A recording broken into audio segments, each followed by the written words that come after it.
Hey everyone! So we are going to read Captain Underpants and the Revolting Revenge of the Radioactive Robo Boxers.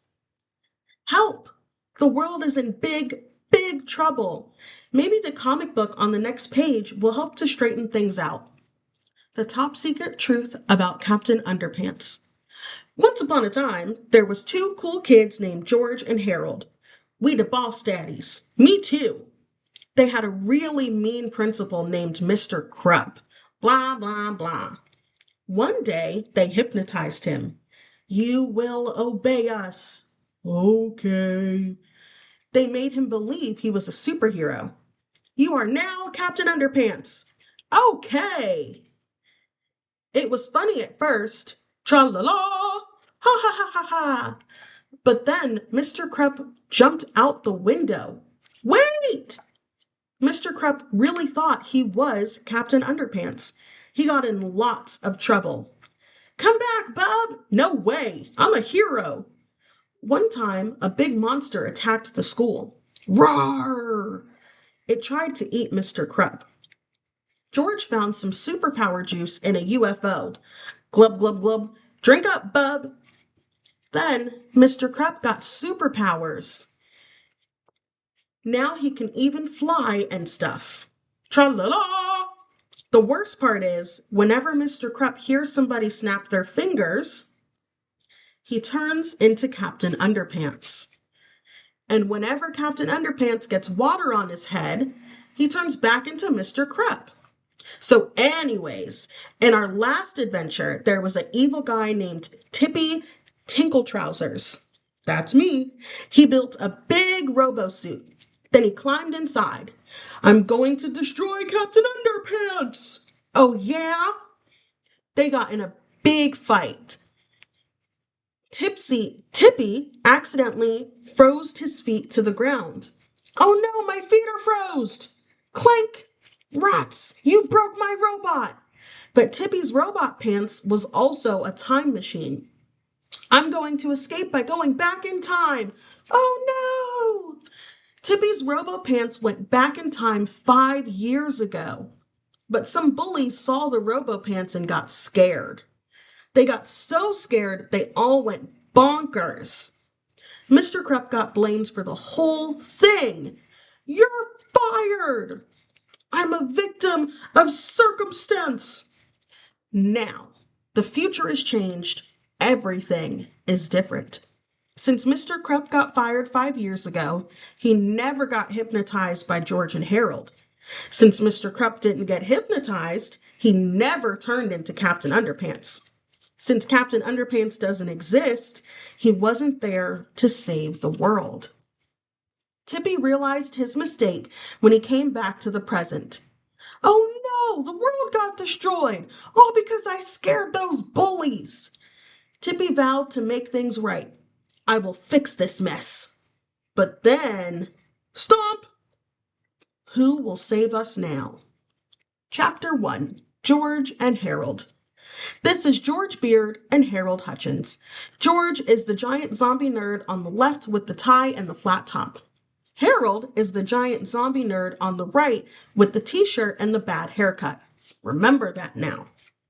If you read our last adventure, you may recall the final terrifying scene where Tippy Tinkletrousers ended up cowering beneath the gigantic foot of zombie nerd Harold. You were probably horrified when the supersized shoe slammed down to the ground, leaving behind a squishy red stain. You may even have commented on the surprising inappropriateness of such a murderous and bloody scene appearing in a children's book. It's fun to feel offended, isn't it? Unfortunately, I'm sorry to have to tell you that there was no murder at the end of the last book. There wasn't even any blood. What happened at the end of our last story is something called misdirection. It's what happens when you are led to believe that something is true, but in reality, it's not true at all. Misdirection happens a lot in real life, especially in politics, history, education, medicine, marketing, science, religion, and the Oprah Winfrey Network. With all of that misdirection out there, life can get a little confusing. But don't worry, this epic novel contains no misdirection whatsoever. This legendary tome will explain everything from our recent narrative complexities to the vast mysteries of our universe. By the time you get to page 210, you'll know it all. You'll be a genius. You'll be smarter than the most brilliant scientist who ever walked the earth. So let's get started, shall we? If you've ever been to the zoo, you might have noticed that really big creatures move kind of slowly. Take elephants, for example. They don't move very fast, even when they're in a hurry. Sure, they might cover a lot of ground, but that's only because they're so big. If you were to shrink an elephant down to the size of a house cat, you'd be shocked at how long it takes for them to get from one place to another.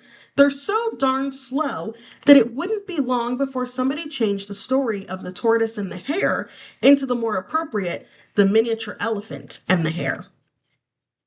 It's the same thing with lunchroom zombie nerds. Sure, they're big and scary and stuff, but they move really slowly. So if a zombie nerd ever lifts his foot over you with the intent of stomping you into a puddle, don't worry. You actually have a few minutes before you're in any real danger. Tippy found this out the hard way. When zombie nerd Harold lifted his foot above Tippy's head, Tippy screamed in horror. Then Tippy screamed again and again. Then he checked his watch and screamed some more. Finally, Tippy's voice got a little scratchy from all that screaming, so he got up and walked over to one of the remaining stores on the planet to buy some cherry throat lozenges. While he was there, he purchased a new suit and bow tie, read part of a magazine, and got a foot massage. On his way out of the store, Tippy noticed an extra large novelty ketchup packet that was on sale, so he bought it and dragged it back to the scene of the crime. Zombie nerd Harold's shoe was still coming down slowly as Tippy placed the extra large novelty ketchup pack under it and walked away.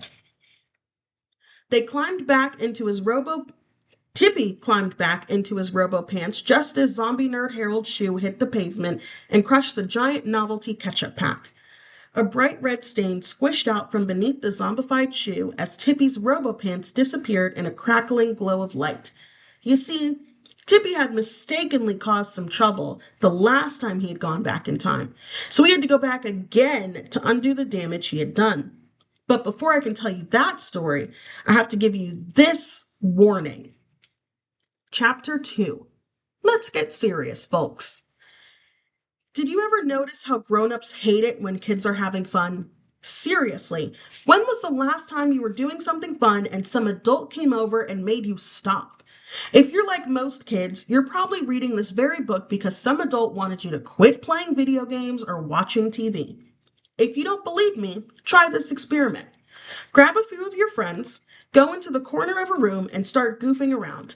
Make some noise. Start laughing and cheering and maybe shout out a woohoo or two.